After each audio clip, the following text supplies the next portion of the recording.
Hello everyone, today I'm here to do my first wrap up of 2017. I cannot believe that January is already over and 2017 is already kicked off and we're already a month in and it's just insane. So yeah, first wrap up of 2017. I'm excited to share with you what I read. I read 6 books this month and instead of me showing you the books that I read in order that I read them, I'm actually going to do a new thing because it's a new year. Why not? Let's shake it up a little bit. I'm going to show you my least favorite read up to my favorite read of the month. So I'm going to start doing that every month. So I'm going to start with my least favorites and work on up to my favorite book of the month. By no means is this an original idea because it is not. I know a lot of booktubers do it. I know Marine over at Marine Kiwi does it. I know Trina does it. I know a lot of other people do it. So just letting you know, this is just, it's not original, so I don't want you to be like, this is a great idea. It's definitely not my idea. A lot of people have already done it. I just like that so much that they're doing it in that order. So you get to see like a gradual build up of their least favorite to their favorites that I thought I would do it too because it's a new year. Why not? Let's shake things up. So like I said, I read 6 books this month, so let's get right on it. All my ratings this month range from 3 to 5, so there was no books that really I didn't like reading this month. So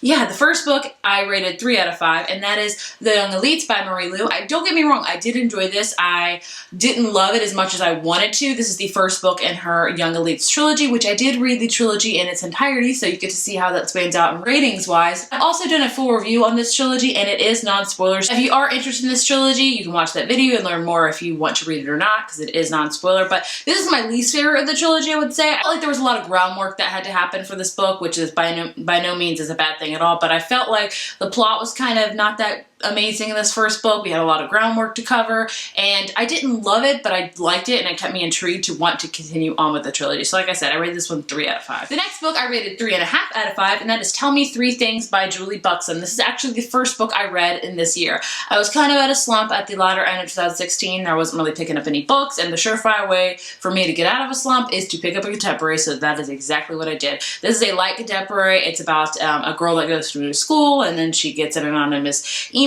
from this person that wants to help guide her through the school, and of course feelings happen and stuff like that. It's all about emailing back and forth. It was a really cute book. It wasn't one of my favorite contemporaries, but it was just what I needed in that moment. Just a fun, quick contemporary that I enjoyed. I didn't really find it too amazing, but it wasn't horrible. I would recommend it if you like contemporary books. It was just for me what I needed at that time. Just a quick contemporary to get me right back in the mood for reading. But it was still a pretty good contemporary. The next book I rated 4 out of 5, and that is Crooked Kingdom by Leigh Bardugo. This is the second and final book in the Six of Crows duology, and I'm sure a lot of you guys are hating right now because I put it 4 out of 5, not 5 out of 5, because this is a beloved duology. Like, everybody loves this duology, and with good reason. I can understand why completely. The reason why I put this as 4 out of 5 is because I didn't love it as much as everyone else did.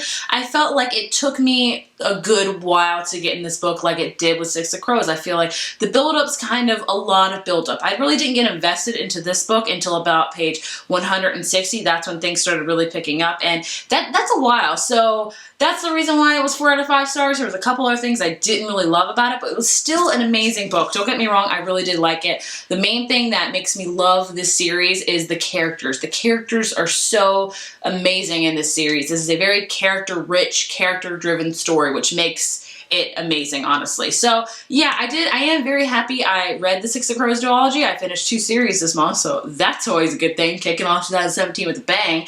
Didn't love it as much as I think a lot of other people did, and there's no shame in that. I'm not ashamed of that by any means. I just, you know, I feel like kind of the odd one out, but I liked it. I just didn't love it. I wanted to really love it, but I just didn't. But I still really enjoyed it, and I would recommend this. And I am filming a review on this book very soon. It's going to be non-spoiler and spoilery, so in case you're wondering my thoughts and opinions, that video will be coming out soon. So 4 out of 5. By no means a bad rating at all. I just wanted to love it more. The next book I rated a 4.5 out of 5, and that is The Roadside by Marie Lu. This is the second book in the Young Elites trilogy, and it was amazing. It was an amazing second book. I definitely loved this much more than the first one. It was so much more action. It was so much more darker. This series follows kind of like a villain side of thing. Well, I don't know if I'd call her like a villain. I'd call her a very morally gray character. She really struggles with deciding what's right and wrong, and sometimes she lets wrong decisions win, and she's okay with that. So it's all about her side of things, and it was just a very amazing sequel, like so good.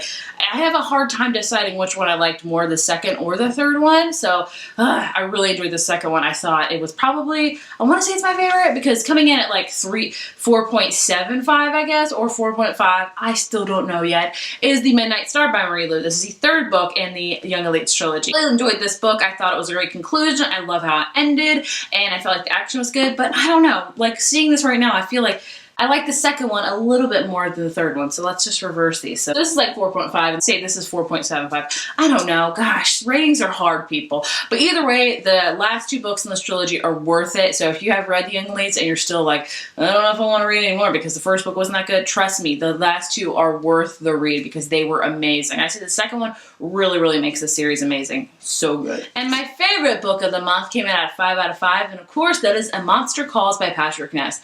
This book, like, you know how you go into a book and you expect it to like it because you've heard a lot of amazing things about it and you're just expecting to like it, maybe not love it as much as everyone else did. This one blew my expectations out of the water. I was expecting to like it. I wasn't expecting to love it as much as I did. This is such a beautiful, beautiful book. This is a book, it's a middle grade almost, I would say, honestly. Very, very short. Like, I'd say less than 200 pages, and it also has drawings in it as well. It's about a boy who has a nightmare, and then one night he wakes up and there is a monster in his room, and every night the monster will tell him, you know, I'll tell you 3 truths and you can tell me your truth. It's all about him coming to grips with his truth, learning how to deal with things because his mother is very sick. And it's a very, very beautiful, a very, very heartbreaking read, that is for sure. It's a book that's going to stick with you, and it definitely has stuck with me. It made me cry. It takes a lot for me to cry with a book. TV, movies, cry at the drop of the hat. Books, it takes me a little bit. This one, I was sobbing. It's a very, very beautiful book, and I have yet to see the movie because if the book made me cry, I don't even want to know what the movie's going to do to me, because I know if I just see 5 minutes of it, I might sob. And I'm just going to have to save it for when I need a good cry, because everyone once in a while needs a good cry. So I'm going to have to save that movie for when I need a good cry. But overall, an amazing, amazing book. I recommend it to everyone. You can read it in literally less than an hour. It's that fast. So amazing. So that was all the books I read this month. Overall, a really good month for me. I read 1 contemporary and the rest were pretty much like fantasy and 1 middle grade one. I'm pretty happy with that. 6 books to start off the year is amazing. And I was planning to read 6 books, and I didn't read 2 of them that I was planning to read, but that's okay. Things happen. But I'm excited about the books I read. It's a trilogy in this month, so that was one of my goals, actually, is to read the Young Elites trilogy this year, and I've already completed it. I'm pretty happy about that. And I also finished a series with reading Crooked Kingdom, so I already have 2 series done in 2017. So yeah, doing great. Hopefully it'll continue. Probably won't, because I'll have a bad month or so. It is what it is. Please let me know if you have read any of these books down below. I'd love to know your thoughts and opinions. And what books did you read this month? Was it a great starting off 2017 month for you, or was it not so great? How many did you read? What was your favorite, least favorite? Please let me know down in the comments below. If you like this video, be sure to give it a thumbs up and hit subscribe, and I will see you in my next video. Bye.